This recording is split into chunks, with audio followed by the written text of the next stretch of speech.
America के अंदर एक खास किस्म की एक हॉकिश कहते हैं ना, लड़ने मारने वाले, ट्रिगर हैप्पी जिसको कहते हैं कि लबलबे पे हाथ रखा हुआ किसी वक्त भी अब चला देंगे, इस तरह के लोग बहुत ज्यादा आपस लिख रहे हैं और बातें हो रही हैं। खासतौर पर ट्रंप के आने के बाद ट्रंप खुद तो कर ही रहा है, ट्रंप खुद तो कर ही रहा है। देखिए सीरिया का जो क्राइसिस है ना, ये बड़ा डीप रूटेड हो गया हुआ है। ये पहली जगह ऐसी थी कि जहां अमेरिका को किसी मुल्क ने स्टॉप लगाया है।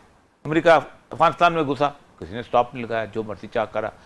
अमेरिका उसमें घुसा, क्या नाम है, अफगानिस्तान में उसने जो चाह कर लिया। इराक में घुसा, अच्छा इराक में घुसा। फिर अमेरिका ने लीबिया का फैसला करना चाहा, फोर्सेज उतारी, वो कर लिया। अलजायर का इलेक्शन रोकना चाहा, जो चाहा कर लिया, ठीक है। यमन के अंदर उनको सपोर्ट करना चाहा, कर लिया, ठीक। बहरान के अंदर सऊदी अरब को कहा फौज दाखिल कर दो, दाखिल हो गई सारा। यहां पर वाहिद जगह थी कि जहां वो बशार अल-असद की गवर्नमेंट को रजीम चेंज के तौर पे चेंज करना चाहता था, लेकिन रशिया बीच में इंटरवीन करके आ गया, ठीक। फिर दूसरी बात ये थी कि उनके यहाँ एक बहुत बड़ा नक्शा बनाया हुआ था कि हम पूरे इस खत्ते को किस तरह तब्दील करेंगे, जिसमें पाकिस्तान का भी था, लेकिन पाकिस्तान के बारे में अब उन्होंने सोचना छोड़ दिया उस तरीके से। अगरचे कि इंडियन फोर्सेस उसके चाहती हैं कि एक ग्रेटर बलूचिस्तान बन जाए, एक बहुत बड़ा पश्तून का पाकिस्तान के साथ पश्तूनख्वा मिल जाए। पंजाब जो है वो वैसे ही खिस्ता पिस्ता नवाज शरीफ साहब के कजन्स के साथ जाके जाती उमरा, वहां भी जाती उमरा, यहाँ भी जाती उमरा एक हो जाए। उनका एक प्लान था जो कि रॉल्फ पीटर्स का मशहूर नक्शा जो है वो आया था।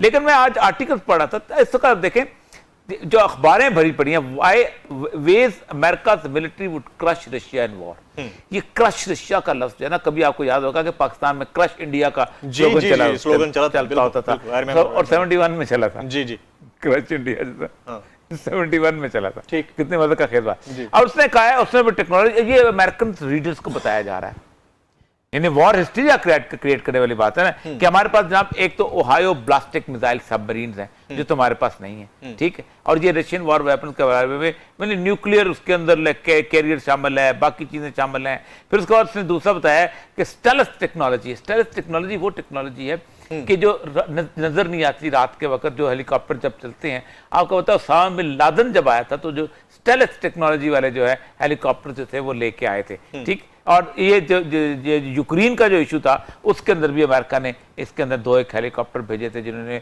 रशिया को वहां पर भी जाहिर बात है वो हुआ था, काफी सारा इंटरवीन किया था। इसी तरह उन्होंने और भी 4-5 मुख्तलिफ, इस तफसील में क्या जाना। ये इस वक्त अमेरिका के अखबारात भी भरे हुए हैं, अमेरिका की ट्वीट्स भी भरे हुए हैं। लेकिन अमेरिका रशिया अगर आमने सामने हो, चाहे वो सीरिया के महाज पे आ जाए या कहीं और, तो आपकी नजर में, अभी हमने रिपोर्ट में तो देखा कि रिपोर्ट में देखें दो चीजें। अमेरिका बुनियादी तौर पर कभी भी किसी इलाके में जंग जीतने के लिए नहीं किया। अमेरिका को एक तो बहुत बड़ा जोम है कि अमेरिका जो है वो पूरी दुनिया से बिल्कुल अलग थलग एक बर्रे आजम है, और उस बर्रे आजम तक पहुंचने के लिए एक तरफ से बहरुल काहिल है और दूसरी तरफ से बहरे ओकियानूस है। दोनों का फासला इतना है कि 8-8, 9-9 घंटे की परवाजें हैं दोनों के। डायरेक्ट अगर आप क्रूज करें तो 6 घंटे तो आप जो है अटलांटिक क्रॉस अटलांटिक लेते हैं, और अगर आप उस तरफ से आए जापान की साइड से, ऑस्ट्रेलिया की साइड से, तो तब तो और बहुत कहीं आके अगर को मिलता भी है ना, तो ऊपर जाके साइबेरियन एरिया में जहाँ लाइफ ही नहीं है, जहाँ बर्फ है, ढका हुआ सारा कुछ है, तो उस तरह मूवमेंट उस तरह नहीं हो सकती। तो अमेरिका समझता है कि मैं एक खास किस्म के कासल के अंदर हूँ जो दुनिया से दूर है। दूसरी चीज जो अमेरिका के साथ ये मामला है कि उसके पास फ्लीट है, इतने ज्यादा फ्लीट है कि पूरी दुनिया मिल के भी वो फ्लीट ने, जो बैरी बेड़े जिसको कहते हैं, जिसके ऊपर जहाज लैंड करते हैं बाकायदा आके, इस तरह के बैरी बेड़े, अब वो किसी भी जगह जाके समुद्र में खड़ा कर सकता है, ठीक। एयरक्राफ्ट कैरियर्स कहते हैं, एयरक्राफ्ट कैरियर्स कहते हैं।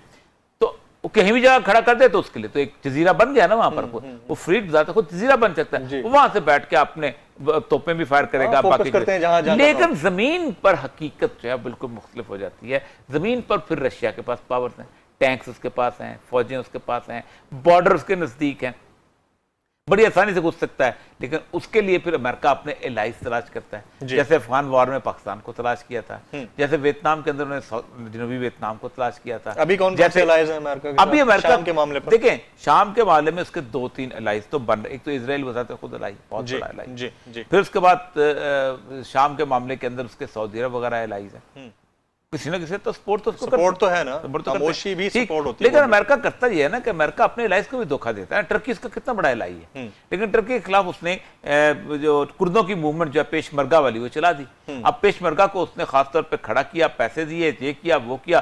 पहले पेशमर्गा से उसने दाइश को मरवाया, अब पेशमर्गा को आगे कहा तुम आगे चले जाओ, टर्की का बॉर्डर कुबानी पे जाके बैठो, जैसे तुम क्रॉस करोगे तो आगे जनाब तुम अपना उर्फा में पहुंच जाओगे तो तुम्हारी एक कुर्दन पाकिस्तान को ले लें, पाकिस्तान से कौन सा वफादारी निभाई है तो ये चीज। तो अब ये सूरत हाल ये है कि इस वक्त जो उसका लास्ट ट्वीट था उसका कि सीरियन अमेरिकन मेडिकल सोसाइटी जो है उसने कहा कि इस वक्त उन्होंने आर्मी ने घेरा हुआ है उस इलाके को जहां केमिकल वेपन्स हुए थे। इसने कहा फ्री डेट एरिया ताकि हमारी एक्सेस हो। रशिया ने कहा कि रेड क्रॉस को हम लेके गए वहां कुछ नहीं मिला। जैसे अमेरिका ने कहा था कि हिरोशिमा और नागासाकी पे कोई ताबकारी असरात नहीं, वहां से रशिया ने भी डिनाई कर दिया। अब वो कहते हैं कि अगर ये फिक्रा बड़ा कमाल का है, if Trump crosses the line in the sand, रेत के अंदर ये जो लाइन बनी हुई है जो कि बड़ी फ्लेक्सिबल सी लाइन है, इसको अगर उसने क्रॉस कर लिया तो then it will be a war. एक दफा वो क्रॉस कर चुका है देर ज़ूर में, अब ये दूसरे की लोन है, फिर उसके बाद वार को कौन रोक सकता। अमेरिका के अंदर एक खास किस्म की एक हॉकिश कहते हैं, लड़ने मारने वाले, ट्रिगर हैप्पी जिसको कहते हैं कि लबलबे पे हाथ रखा हुआ किसी वक्त भी अब चला देंगे, इस तरह के लोग बहुत ज्यादा आपस लिख रहे हैं और बातें हो रही हैं। ट्रम्प के आने के बाद ट्रम्प खुद तो कर ही रहा है, ट्रम्प खुद तो कर ही रहा है। देखिए सीरिया का जो क्राइसिस है ना, ये बड़ा डीप रूटेड हो गया हुआ है। ये पहली जगह ऐसी थी कि जहां अमेरिका को किसी मुल्क ने स्टॉप लगाया। अमेरिका अफगानिस्तान में घुसा, किसी ने स्टॉप नहीं लगाया, जो मर्जी चाह करा। अमेरिका उसमें घुसा, क्या नाम है, अफगानिस्तान में उसने जो चाह कर लिया। इराक में घुसा, अच्छा इराक में घुसा। फिर अमेरिका ने लीबिया का फैसला करना चाहा, फोर्सेज उतारी, वो कर लिया। अलजायर का इलेक्शन रोकना चाहा, जो चाह कर लिया, ठीक है। यमन के अंदर उनको सपोर्ट करना चाहा, कर लिया, ठीक। बहरान के अंदर सऊदी अरब को कहा फौज दाखिल कर दो, दाखिल हो गई सारा। यहां पर वाहिद जगह थी कि जहां वो बशार अल असद की गवर्नमेंट को रजीम चेंज के तौर पे चेंज करना चाहता था, लेकिन रशिया बीच में इंटरवीन करके आ गया, ठीक। फिर दूसरी बात यह थी कि उनके यहाँ एक बहुत बड़ा नक्शा बनाया हुआ था कि हम पूरे इस खित्ते को किस तरह तब्दील करेंगे, जिसमें पाकिस्तान का भी था, लेकिन पाकिस्तान के बारे में अब उन्होंने सोचना छोड़ दिया उस तरीके से। अगरचे कि इंडियन फोर्सेस उसके चाहती हैं कि ग्रेटर बलूचिस्तान बन जाए, एक बहुत बड़ा पश्तून का पाकिस्तान के साथ पश्तूनख्वा मिल जाए। पंजाब जो है वो वैसे ही खिस्ता पिस्ता नवाज शरीफ साहब के कजन्स के साथ जाके जाती उमरा, वहां भी जाती उमरा, यहाँ भी जाती उमरा एक हो जाए। उनका एक प्लान था जो कि रॉल्फ पीटर्स का मशहूर नक्शा जो है वो आया था। लेकिन मैं आज आर्टिकल पढ़ा था, इस तरह देखें जो अखबारें भरी पड़ी हैं, why ways America military would crush Russia in war. ये क्रश रशिया का लफ्ज है ना, कभी आपको याद होगा कि पाकिस्तान में क्रश इंडिया का स्लोगन चलता होता था और 71 में चला था। जी जी, क्रश इंडिया 71 में चला था, ठीक। कितने मजे का खेल था। और उसने कहा है, उसने भी टेक्नोलॉजी, ये अमेरिकन रीडर्स को बताया जा रहा है